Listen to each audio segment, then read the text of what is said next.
as you guys were thinking about publishing your own work, um, Kaitlin, I know that you have kind of like I mean, call it a pseudonym, but it's like a play on your last name, right? As your account handle. But like thinking about showing your faces, doing your real names. Like I can only assume you book your reservations under your real name, which when I was coming up, it was like the kind of like 2012, 2013 ish was when it was like the pseudonymous kind of like or anonymous critic was kind of like starting to become a bit of a thing of the past. How do you guys think about that? Like just being so out there with your personalities, because it's like it's what you want to lend to that subjective piece. That's what we talked about earlier. But there is this sense of like really sharing your thoughts and opening the door to be vulnerable from that sense. So I guess how do you guys think about that? And I see it as a huge value prop. I'm so glad that I did everything under my own name, kind of like when I started publishing stuff. But I'd be curious if you guys grappled with that, or if you have suggestions for people who are kind of like, I don't know, like if I should do this under my own name or if I should start a blog named something else. It's a very interesting question. And the thing is, you have to go back 10 years to when this kind of started for me. And back then, I didn't think about that decision. It wasn't like, oh, should I be anonymous? Should I not be anonymous? It was just a personal Instagram profile where I started putting out, first of all, stuff I was cooking at home. And then later on, it turned into more about going out to eat. But I've always done it under my own name, and I guess you kind of have to, even though you have like a nickname. Yeah, as your it's handle. always said my name on my profile anyway. Yeah, and we've talked about this so many times, whether it's like, there's pros and cons. Having your name out there. First of all, yes, you do open yourself up for criticism. People definitely know who you are, and it's very personal. Like if someone decides to attack you for some reason, it's very much you they attack and not an organization. But I wouldn't do it any other way. I think being anonymous is a little bit more a thing of a past, even though you can definitely like come with good arguments for why it makes sense as well. But I wouldn't have done anything different. I think it's like for us, and I started the same as Anders, just, it was a hobby. It wasn't planning to be more than that. But I think like from us, why we do what we do is just out of a place of passion for food. We just love food so much. And our goal is really just to highlight our best food experiences around the world, wherever we go, here or abroad. And it's just then by putting our faces and our names out there, like whether you're watching a video of me eating something, like, we're just trying to be real and bring you into the experience with us as if you're there, and like open it up to the world so you can see, like, people reply to our stories even and are like, oh, you, like, I could tell from your reaction, like, that you didn't love that pastry as much as the one before or something. Like, they can tell it's real. Like, it's just very, like, it's all out there in the open. But that's what we want it to be. Like, we want it to be honest. And of course, it's our opinions. It's not an overall opinion. This is our opinion. So if we say something is the best, or we recommend something, that's because we love it. And hopefully people who follow our recommendations have the same taste as us. But yeah, it is very personal. But I think it's kind of nice because then people start to get a sense for like what we do like. And then they start recommending places based on things that we have posted that we do like ourselves. So I'll get messages like, oh, Kaitlin, like I saw this croissant in Paris. It made me think of you. Like, you would love this. You have to try this, because they know what I like, because it's us. Yeah. And also going back to your question about like what advice would we give someone starting? I think you have to, I mean, you can never know where you end up, but if you are strategically going into starting to blog about food, you should definitely give it some thought in terms of, am I mostly interested in covering my local food scene? In which case you should probably, you could pick a name that has something to do with the city you're living in or something like that. And I think that can give initially a boost to your work, because it's very recognizable. If I had called myself Oslo Food back in the days when I lived in Oslo, then people would have known, okay, this account is about Oslo food in Oslo. But then if you'd started traveling. But then if I started traveling, and posting from all over the world, and suddenly my name doesn't make as much sense. And now moving to Copenhagen, and for you as well, moving from LA to Copenhagen, it wouldn't have made sense if our handles were connected to our cities, and then we would have regretted that decision probably. But it definitely has some perks to have a name that is linked to something as well, like have food in your name or a city in your name. There's pros and cons, but I think, like we've leaned on our names and our identities and our personalities instead of like the identity of a city. And of course we are in Copenhagen, and we've been here like for the majority of the last year, and we'll probably be here quite a lot, but we also do hope to explore beyond the city. So, but I think also for people following us, they know that even though we use our names, it's not really about us. I mean, in everything we do, we showcase the restaurants, we showcase the chefs. We talk with the chefs, we interview chefs in our YouTube videos. It's about showcasing the amazing places out there. Yeah, we want to show but with a personal touch, and it is also our opinions in many ways. And I think our YouTube channel is the videos are from like Anders' first person perspective, so you can see it's like as if you're sitting in his seat at the table and the waiter is bringing a dish to him, and okay, he pans up and I'm sitting across from him and I'm eating it, because we do want to show like, okay, how was it? Is it good? Okay, wow, this dish was really good. We want to bring it to life, but it's we want it to be like anyone could be dining there. It gets, this is a little bit back to my point of like the people that say that you need to blow up World's 50 Best and start with something new. There's a sense of like, oh, well, you're just saying good things about your friends when you talk about places where you develop a connection with the chef or the team or the project in general. And I think it's like play the other end of that spectrum, right? The person who goes out to eat completely by themselves, they have no friends, they have completely anonymous personas when they go out to eat. It's like, who would want to do that as a career?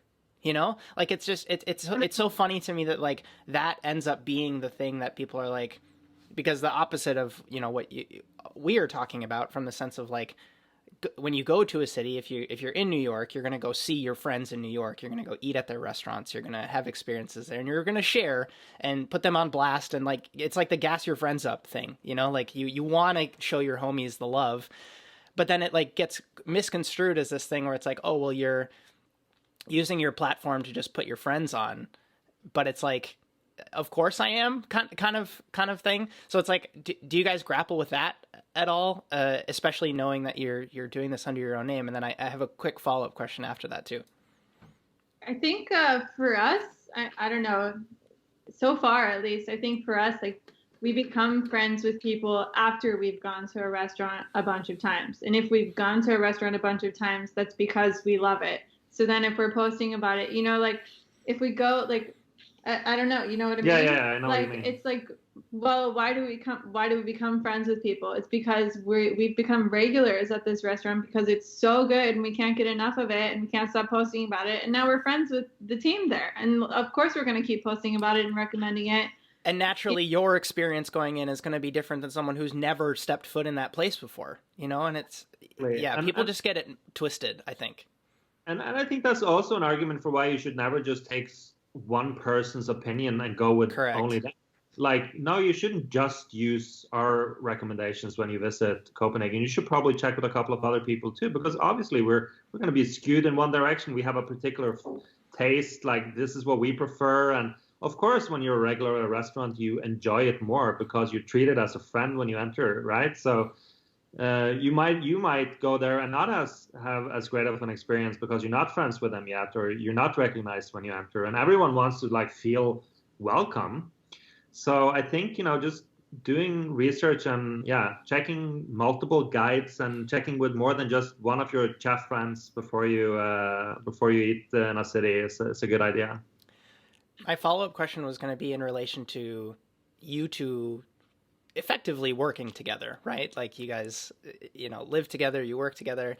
I made the very for me, strategic decision to not date in the industry. I cannot date someone who is a chef or a pastry chef or a som.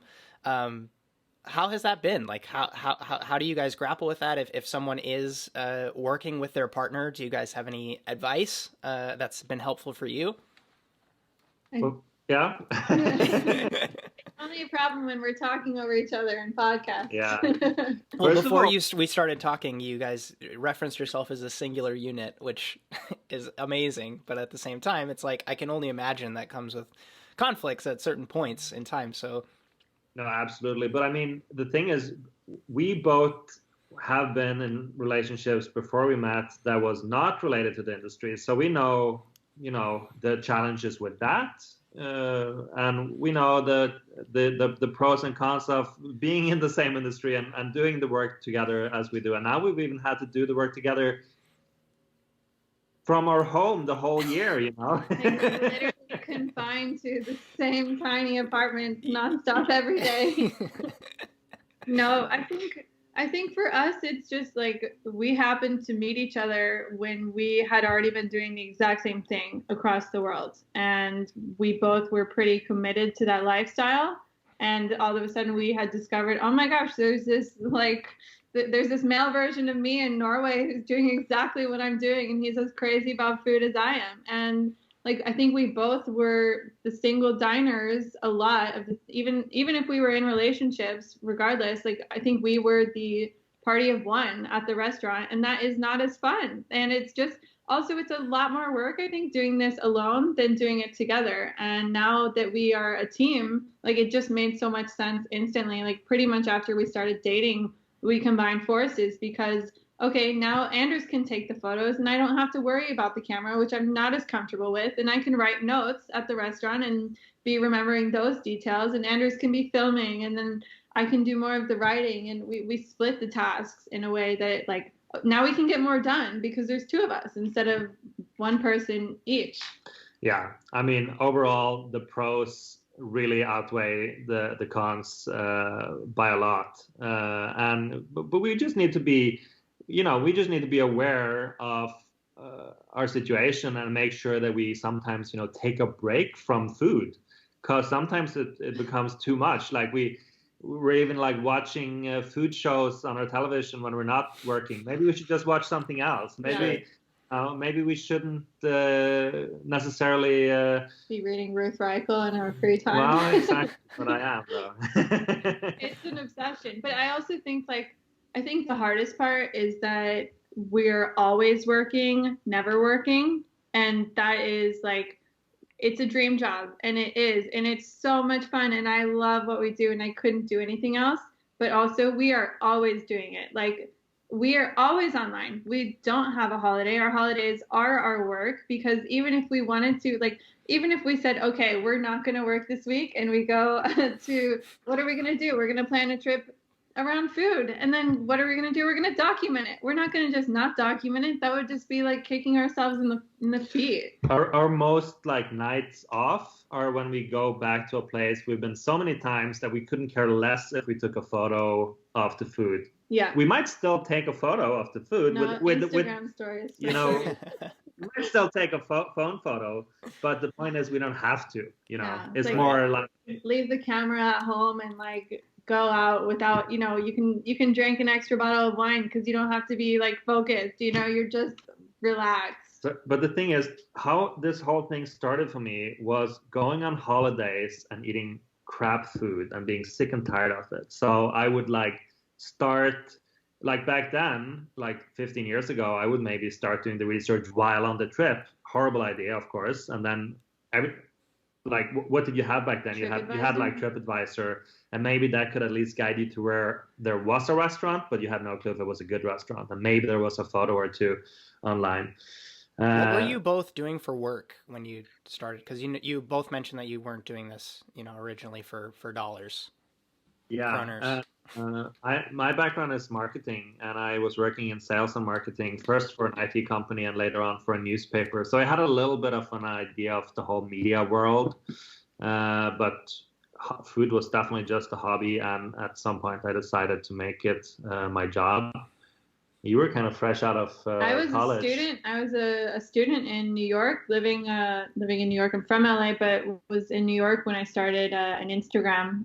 Just because as a poor student, I didn't have the budget to go out to eat, and I wanted to make it. If I made it a hobby or made it work for myself, like, oh, I'm gonna blog about this on Instagram, then I can go out and treat myself. And yeah, I studied psychology and English, so I wasn't expecting this to become my full-time job, but ever since I was little, I said I wished I could eat for a living.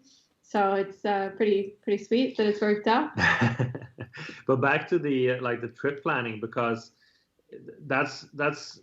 that becomes really hard now. We can't really go anywhere without planning the food, and that we talked about it the other day. Maybe we should have a holiday soon where we don't care about where we go to eat. But then you're like, oh man, that's gonna be sad.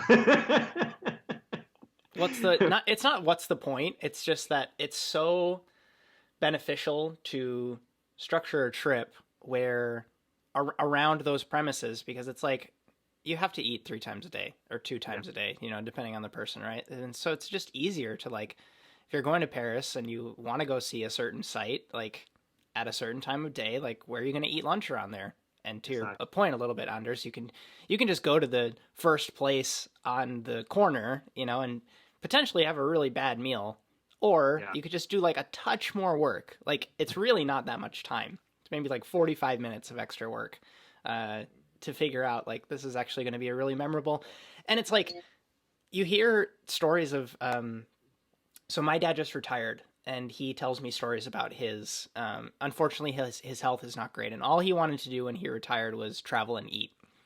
And when you hear people that are old, retired, talking about trip experiences, what's the first thing that they usually talk about?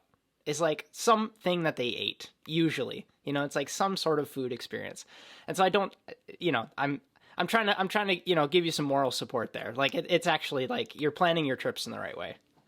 Yeah, exactly. And it's if we're going somewhere and we are planning our meals, then why, in our position or from our perspective, then why wouldn't we document it? Why wouldn't we turn that into something that could help others? And that's what's really hard. We can't really just go somewhere and just relax, I guess. And I think that's just what we have to keep in mind, and what I think we've tried to accept, especially in this last couple of years of merging our business into one, is just okay, so we are working most of the time, but let's make it enjoyable. Let's make our work so fun that it doesn't feel like work.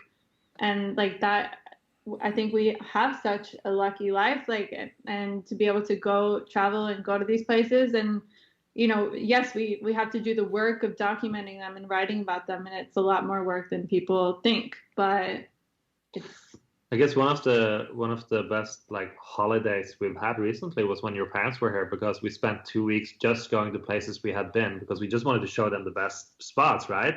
So we didn't need to document anything. We didn't need to make anything. We could just show them. Yeah. So that was kind of a holiday for them and us. Amazing.